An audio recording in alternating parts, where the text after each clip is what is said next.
Hi guys, I've just finished work and I've stopped on my way home. I'm at a country store and I'm here to pick up a couple of fence posts, just a couple of the round ones that you drive in, and that's for just something we're going to be doing over the next couple of days, and I'm sure that you'll see me doing that at some point. But basically we've got just got to do a bit of maintenance on the fence around our pig wood.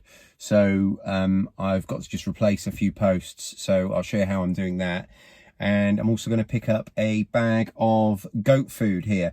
You'll also notice behind me there in the back is a dustbin, because also on my way home I'm going to be stopping at a bakery to pick up some bread for our animals as well. You'll all know by now how much I like to feed our animals for free as much as possible, and that's just one of the ways that contributes to that system. So I'm going to pick up what I need now and then I'll be heading home. So I've just got home and my wife said we've got some new arrivals for me to look at. They're a few days old apparently, but I haven't seen them yet. And she comes out and she wants to get out, so just be careful. Look at those guys. Ooh, careful, mummy.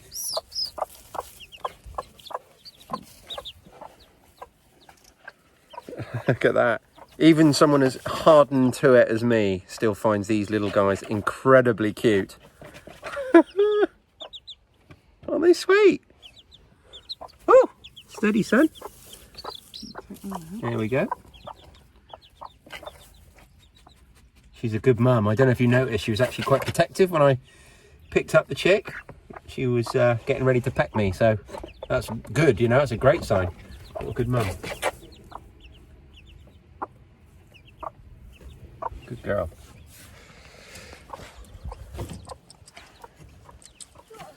No, don't get the Hey, son. where you've dropped it. So, a little bit more chicken maths for you. Here is the rest of the flock that Mum and those two chicks will eventually become part of. So these have the complete run of this garden. And if I'm not mistaken, I think there's a couple of young ones. Are they down there with you, love? The two little ones still? No, not here. We've got a couple. Oh, no. One of them's up there, Dad. Come, help me find them, son. Got a couple of juveniles here. These were the last two. These were the last two chicks, if you like. They're a little bit older now.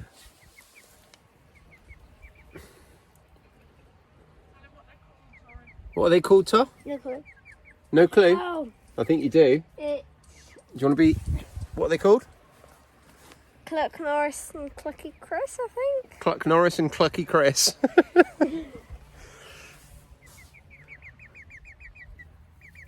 And these two girls have really caught my eye. I think they're absolutely gorgeous. We will probably, and when I say probably, I mean hopefully, be selling them, because they're a really attractive pair, or not a pair. When you're buying and selling poultry, you would call a pair a male and a female, and you would call a trio a male and two females.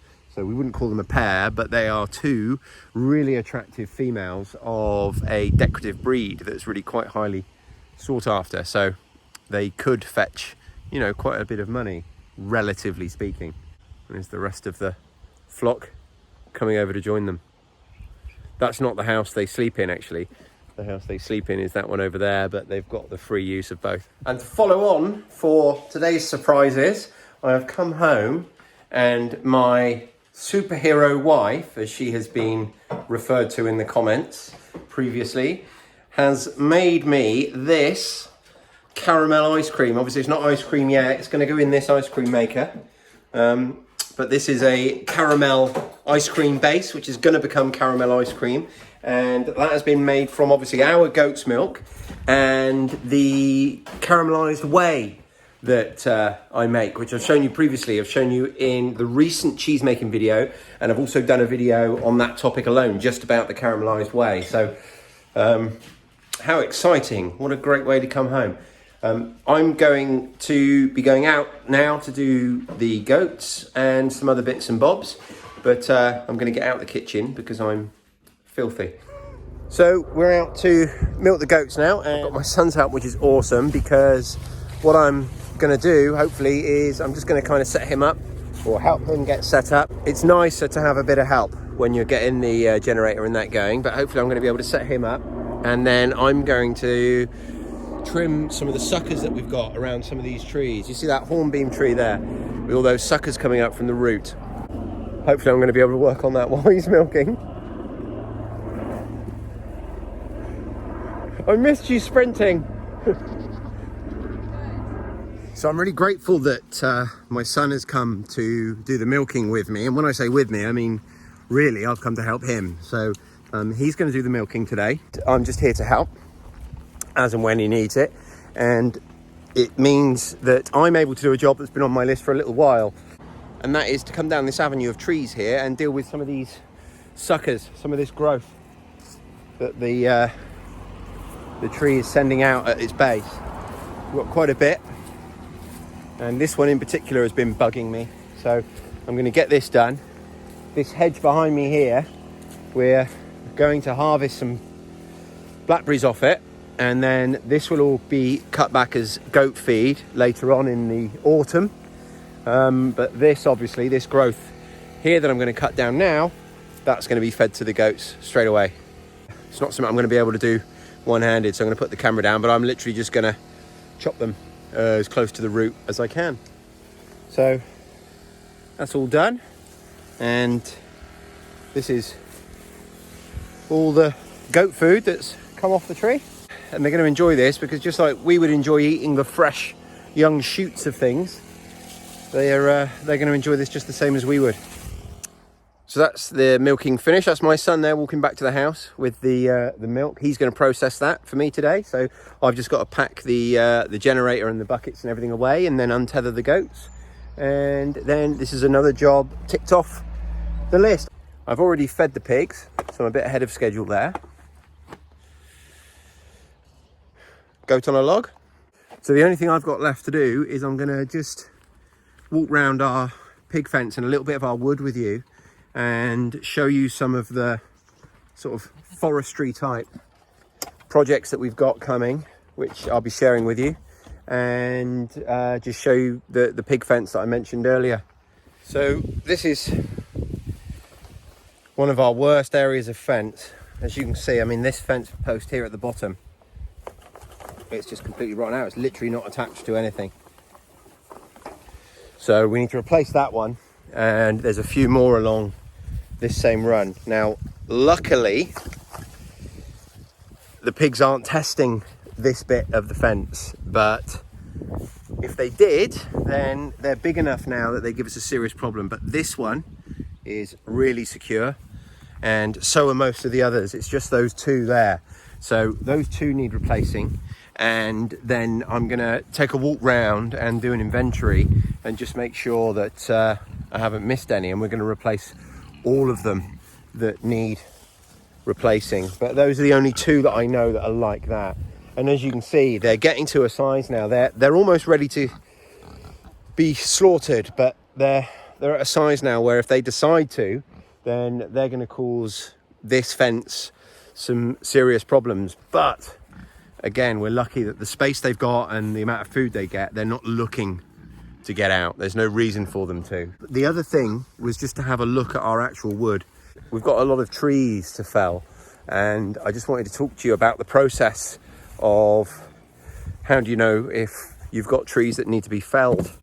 Now, I'm not an arborealist or arboriculturist, I'm not sure what the word is, but I'm certainly not in any way trained as a tree surgeon.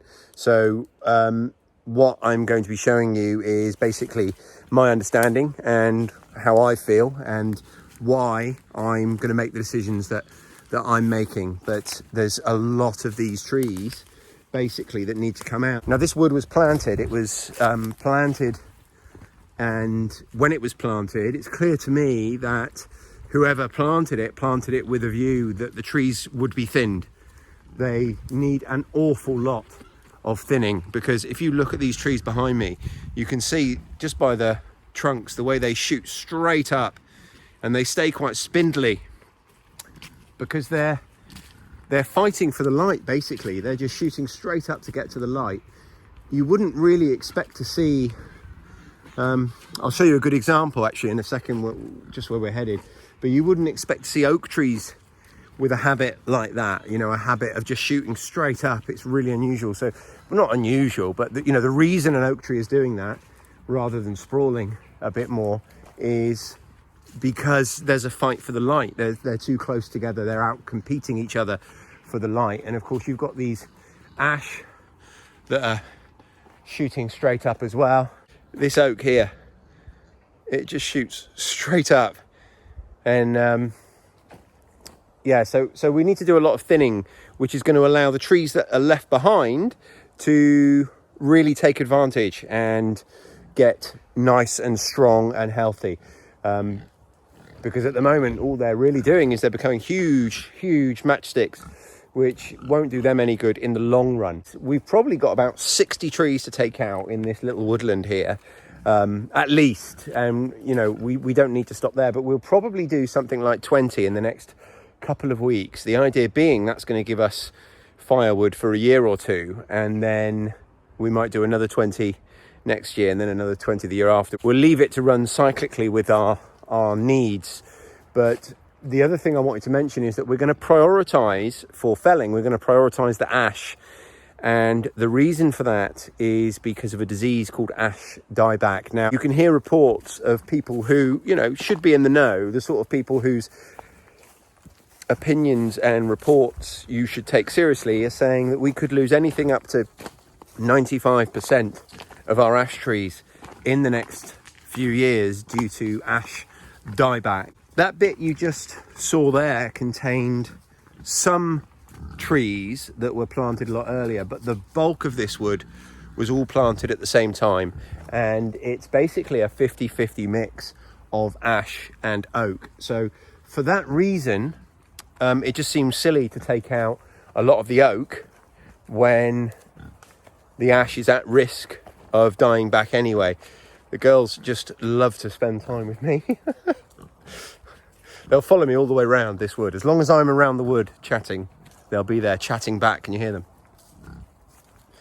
But yeah, no, so it just seems like a foolish thing to do, to thin this wood by culling a lot of the oak and then potentially have a lot of the ash die back after that. So it'll be the ash that we focus on. They both make exceptionally good wood burning timbers. So yeah, that's our plan. When I come to do that, I'll be sharing all that with you. I'll also be talking about how I make the decisions on which trees we're going to take out.